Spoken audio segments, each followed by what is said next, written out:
عظمت نالج کے معزز صارفین السلام علیکم۔ آج کی اس ویڈیو میں ہم حضرت نوح علیہ السلام کا واقعہ بیان کریں گے۔ حضرت آدم علیہ السلام کے بعد مشہور انبیاء علیہ السلام میں سے ایک حضرت نوح علیہ السلام ہیں۔ آپ علیہ السلام کی ولادت حضرت آدم علیہ السلام کی وفات کے 126 سال بعد ہوئی۔ آپ علیہ السلام کو 1000 سال عمر ملی۔ اس میں سے 950 سال تک آپ علیہ السلام اپنی قوم کو نصیحت کرتے رہے۔ حضرت نوح علیہ السلام کا اصل نام عبد الغفار تھا، لیکن آپ علیہ السلام اپنی قوم اور آخرت کی فکر میں بہت زیادہ رویا کرتے تھے، اس لیے اللہ تعالیٰ نے قرآن مجید میں آپ علیہ السلام کو نوح یعنی بہت زیادہ رونے والے کے نام سے یاد کیا۔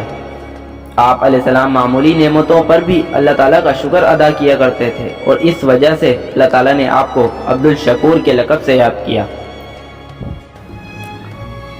حضرت نوح علیہ السلام کا اللہ رب العزت نے قرآن مجید میں 43 مقامات پر ذکر فرمایا، اور قرآن مجید کی ایک سورت نوح سورہ نمبر 71 کا نام بھی آپ علیہ السلام کے نام پر ہے۔ اللہ تعالیٰ نے حضرت آدم علیہ السلام کی اولاد میں خوب برکت فرمائی، اور اولاد آدم سے بہت سی بستیاں آباد ہو گئیں۔ تمام لوگ سابقہ انبیاء علیہ السلام کی تعلیمات کے مطابق صرف اللہ تعالیٰ کی عبادت کرتے اور اس کے ساتھ کسی کو شریک نہیں ٹھہراتے تھے۔ اولاد آدم کا اللہ تعالیٰ کی عبادت کرنا شیطان پر بہت برا گزرتا تھا، اور وہ اس سوچ میں تھا کہ کسی نہ کسی طرح اولاد آدم کو گمراہی میں مبتلا کر کے اللہ تعالیٰ کی رحمت سے دور کیا جائے۔ شیطان کو یہ معلوم تھا کہ شرک بہت بڑا گناہ ہے جس پر اللہ تعالیٰ بہت زیادہ ناراض ہوتے ہیں، اس لیے انسانوں کو شرک میں مبتلا کرنے کے بارے میں جب قوم نوح میں 5 نیک لوگوں کے مجسموں کی پوجا عام ہو گئی اور لوگ اللہ تعالیٰ کو چھوڑ کر بتوں کی پوجا کرنے لگے، تو اللہ تعالیٰ نے اپنے بندوں پر رحمت فرماتے ہوئے انہیں سیدھی راہ پر لانے کے لیے انہی میں سے ایک بندہ حضرت نوح علیہ السلام کو نبی بنا کر بھیجا۔ جب آپ علیہ السلام کو مبعوث کیا گیا، اس وقت آپ علیہ السلام کی عمر 50 سال تھی۔ آپ علیہ السلام نے اپنی قوم کو اللہ تعالیٰ کی توحید کی طرف بلایا، اور وہ لوگ اللہ تعالیٰ کے ساتھ جنہیں شریک ٹھہرا رہے تھے ان کی عبادت کرنے سے بھی منع کیا۔ حضرت نوح علیہ السلام نے نبوت ملنے کے بعد اپنی قوم کی خیرخواہی کرتے ہوئے انہیں اللہ تعالیٰ کا پیغام پہنچایا، مگر قوم نے سرکشی کا مظاہرہ کرتے ہوئے آپ علیہ السلام کو جھٹلایا اور آپ علیہ السلام کی مخلصانہ دعوت کو ماننے سے انکار کر دیا۔ آپ علیہ السلام کے نبی ہونے پر مختلف شعبات کا اظہار کیا۔ حضرت نوح علیہ السلام قوم کی سرکشی کے باوجود انہیں دن رات دعوت حق دیتے رہے، اور قوم ان پر جو بھی الزامات لگاتی رہی اس کا اچھے انداز میں جواب دیتے رہے۔ دعوت حق دیتے ہوئے حضرت نوح علیہ السلام کو 950 سال گزر گئے۔ جب ایک نسل کے لوگ مرنے کے قریب ہوتے تو وہ بعد والوں کو یہ وصیت کر جاتے کہ تم نوح علیہ السلام پر ایمان نہ لانا۔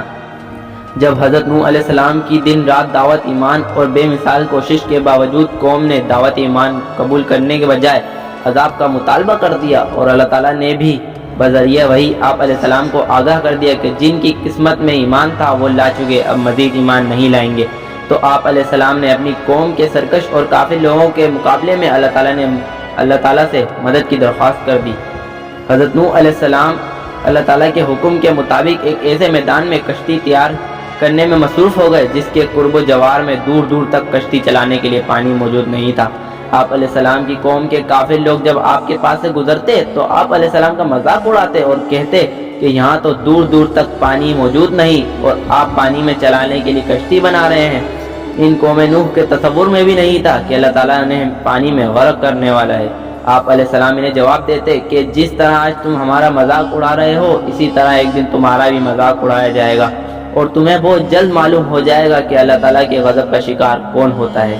جب حضرت نوح علیہ السلام کشتی تیار کر چکے تو اللہ عز و جل نے حضرت نوح علیہ السلام کو حکم دیا کہ آپ خود بھی کشتی میں سوار ہو جائے، اور میرے مومن بندوں اور تمام حیوانات میں سے جوڑا جوڑا کشتی میں سوار کر لیجئے، مگر کفار میں سے کسی کو بھی کشتی میں سوار نہ کرنا۔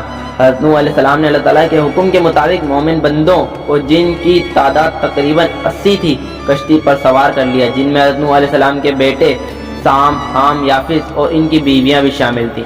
تمام جانداروں کا ایک ایک جوڑا بھی سوار کر لیا۔ پھر اللہ تعالیٰ نے ایسا زبردست طوفان بھیجا کہ آسمان سے بھی زوردار بارش برسنے لگی اور زمین سے بھی پانی ابلنے لگا۔